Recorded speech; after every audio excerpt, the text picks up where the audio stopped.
What's up mga kalyo? Panibagong araw, panibagong whip! Boom!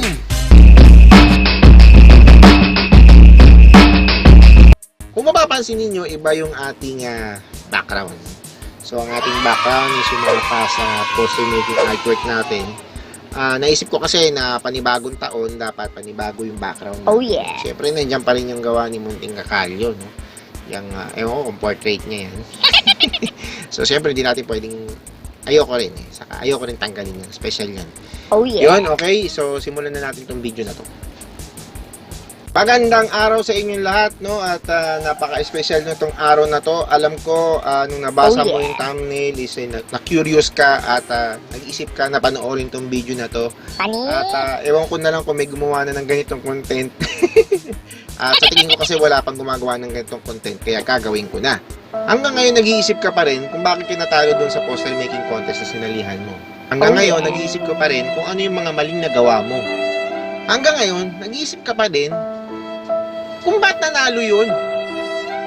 Eh, sa tingin mo, maganda naman itong gawa mo. Ba't nanalo yung first prize na yan, no? Hindi man lang ako nakapasok sa first, second, and third prize. Bakit? Paano ba kasi mag-isip yung mga judge na yan? Hindi ko mag-gets eh. So kung meron ka mga ganyang problema at tanong sa iyong isipan, mag-stick ka lang dito sa video na to, tapusin mo, at please sana huwag mong i-skip yung ad, no?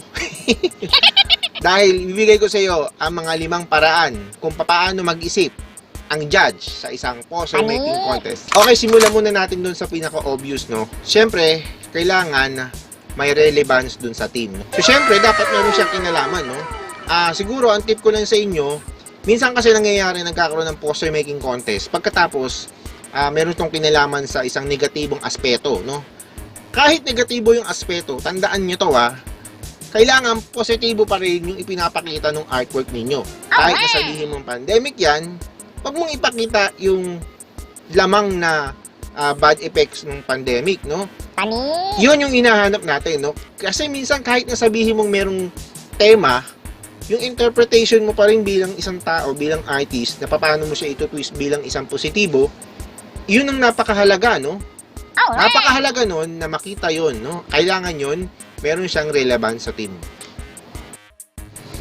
Siguro, itong pangalawa, no? Ito yung pangalawa na sa tingin ko isa sa mga importante rin, no? Na ginagawa, no? Isang pamamaraan ng pag-iisip ng isang judge, no? Kapag nakita niyo yung artwork at nakita niya to, at talaga may impress talaga siya, no? Think out of the box. Kailangan marunong ka mag-think out of the box, no? Hindi porket sinabi sa iyo na ang artwork ay may kinalaman sa linggo ng wika, puro mga nagsasalita na yung sinasabi mo, no? Kailangan dugtungan mo pa yun ng iba, no? Na sa tingin, alam mo yun, na nakakaiba na hindi maiisip ng isang ordinaryong artist, no? Oh yeah! Kailangan meron kang something na ilalagay doon para ma-impress yung judge, no? Kailangan meron kang think out of the box. Uy, parang mapagsasalita yung judge na pag nakita niya yung artwork mo, uy, ang galing, naisip niya pa yun. Oo nga, no? Pwede nga ganun. Ganun pala yun.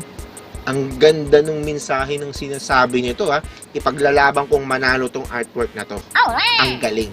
Alam mo yung kapag napasabi mo yun dun sa judge dahil nakapag-think out of the box ka, think out of the usual, talaga namang sigurado kung may paglalaban niyang manalo ka. Oh yeah! Siguro magbigay ako sa inyo ng magandang example, no? Ang kalimitan sa mga tema is sinasabi nila is mayroong itong sinasabi tungkol sa progreso, di ba? Progress, no? Hindi ibig sabihin nito is, alam mo yun, yung the usual na gumagawa ka ng plants, di ba? Tapos yung kasi minsan yung buto, tapos may lumalabas na halaman, no? Isa yung magandang example ng progress, pero may iba pang pupwedeng isipin o gawin na merong kinalaman sa progress. Bibigyan kita ng magandang example. Isa ring simbolismo ng progress is yung pag-akyat sa hagdanan, diba? Kasi from level 1, nagiging level 2 o level 3 ka na, no? So, isa yung progreso or pag-angat mula sa mababang posisyon. At isa pa is yung pagpapakita ng halimbawa, merong kahon, tapos bumuka yung kahon, no? Tapos may liwanag or may something na lumabas sa kahon. Isa rin yung nagsisimbolize ng progress, no? Yung mga katulad nito, yung mga sa tingin mo is may, alam mo yun, iisipin mo lang eh. Isipin mo muna yung ano bang may isip ng isang usual na artist. Hindi ko nagagawin yan. Kasi, usual na yan eh. So, dapat mag-isip ako ng think out of the box, no? Mag-isip ako ng kakaiba na pwede kong gawin, no? Oh yeah. So, yun, no? Isang katangian yun na pwede mong gawin, no? Actually, pag etong aspeto na to, nakita to ng judge, no? Sigurado ako, maniwala kayo sa akin, no? Talagang mananalo kayo kasi kapag nakita yon dun sa artwork ninyo, yung interpretation nyo ng isang bagay na mapapaisip yung judge na ang galing, naisip niya pa yon. Isa pa sa mga nakakalimutan ng mga ng mga artist, no, kapag gumagawa sila ng mga artwork is this, no. Kailangan ang mga judge kasi kapag nag-isip yan, tandaan nyo kapag nilay down sa amin yung mga artwork ninyo, no, ang dami niyan, no, minsan 50, minsan 100, minsan 300, no, ganun kadami, no, lalo na ngayon sa online. Ang hinahanap namin is kailangan madali siyang maintindihan, no, easy to understand. Kasi kapag yan is mahirap intindihin, pwedeng gawin yung judge na skip niya yan, tignan niya mamaya ulit, iintindihin niya.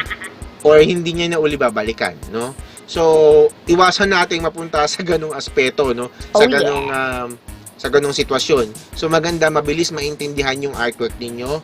Madali siyang may pasok sa isipan at kailangan yung pagdumaan ng ganyang kabilis yung artwork ninyo sa mata ng isang judge. Pasang-basa ko na yung gusto sabihin nitong artist na to at ipapanalo ko siya. Oh yeah. Nag-i-enjoy ka ba sa mga napapakinggan mo? Natututo Oh, yeah. ka ba? O sandali lang, mag-commercial muna tayo, no? Baka pwede namang mag-subscribe ka muna sa aking channel, no? Pindutin mo yung subscribe button, tapos meron dong kalembang, pindutin mo na rin yun, tapos pindutin mo yung all. Saka para maging updated ka na rin, every time maglo-load ako ng mga videos katulad nito, no? At i-hit mo na rin yung like at huwag mong kalimutang mag-comment sa baba. Para naman makapag-usapan natin yung mga thoughts mo about sa mga poster making contest artwork. Okay? Ito yung isang tip na sa tingin ko is maraming mag-judge ang makaka-relate, no? Tandaan niyo na kapag nagbibigay kayo ng mga artwork, no, magsasabi kayo ng mga artwork, it's either online or sa mga on-the-spot poster making contest, madami yan, no? Madami siyang, minsan sabay-sabay yan nakalapag at tinitignan ng mga judge. Minsan din, tinitignan din yan sa computer ng sabay-sabay, no? Kailangan, pleasing to the eye siya, no? Hindi siya masakit tignan. Alam mo yung balance dapat yung kulay, yung outline mo, buo-buo. Hindi yung parang minadali, no? Tapos, marami siyang layering ng kulay. Masarap sa mata yung blending, no? Kasi, na-attract yung judge, no? Kapag nakikita niya yon, no? So, may chance na mamanalo ka kasi gusto niya yung kulay mo. Diba? Halimbawa, bigyan ko kayo ng example. Ang pagpipilian niya is 1, 2, and 3. No? First placer, second placer, third placer. Tapos, meron siya, halimbawa lang, no? Na merong 5 finalists.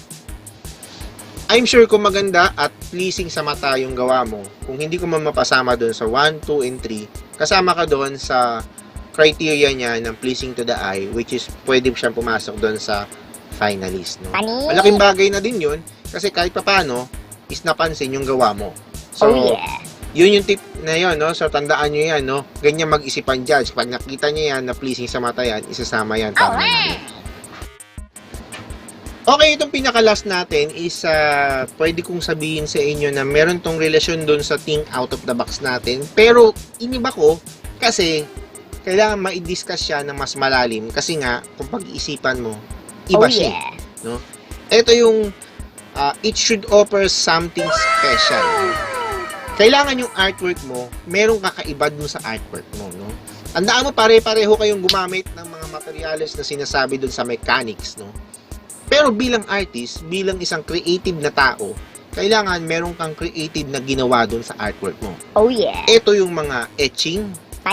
Yan, meron akong etching yan. So, nakikita niyo yung card dyan sa taas, nalilitaw yan dyan. So, pwede nyo panoorin yan kung paano ginagawa yan. Pwede nga, kailangan yung mga outline mo magaganda. Tapos yung mga blending mo magaganda rin. Well, it's not it's not surprise, no, yung mga blending na ganyan. Pero kung meron kang etching, yun, surprise yun, no? Kasi hindi yun nakikita sa isang ordinaryong artwork. Meron pang isang technique is yung melting, no? So, gagawa rin ako nun siguro ng video sa future. I-search nyo na lang kung paano ginagawa yun. Dapat, meron ding texture, no? Magaganda yung texture niya pinapakita doon. Kailangan, kasi na merong something special doon sa artwork mo, no? Dapat, meron siyang kakaiba na ginawa mo doon sa artwork na yon, no? Para naman, maiangat ka ng isang judge, no? Para sa tagumpay mo, no? So, kailangan makita niya yun.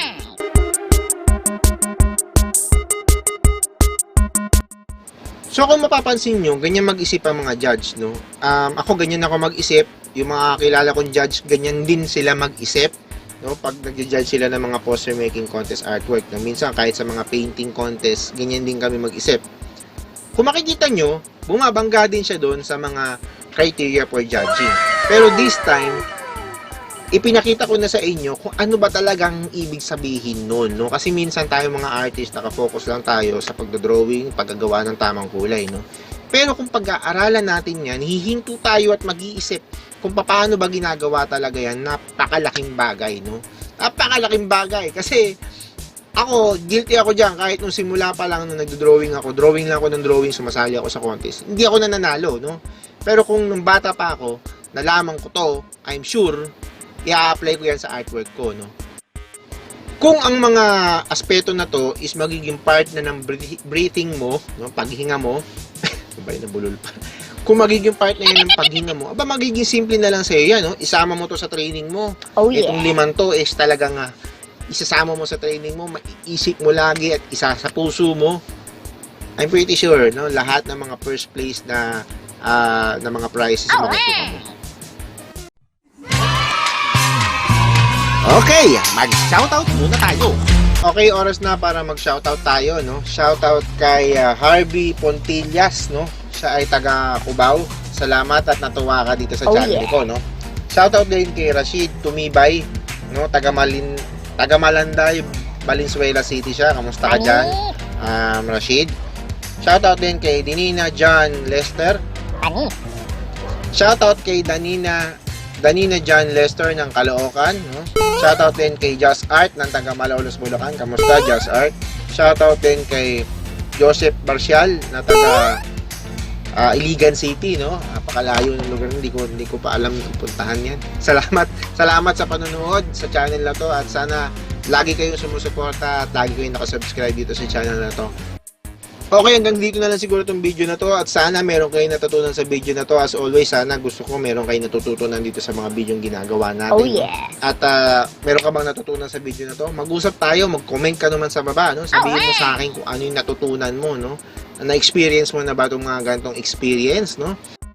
O paano? Hanggang sa susunod. Paalam! Bye-bye! Bye-bye!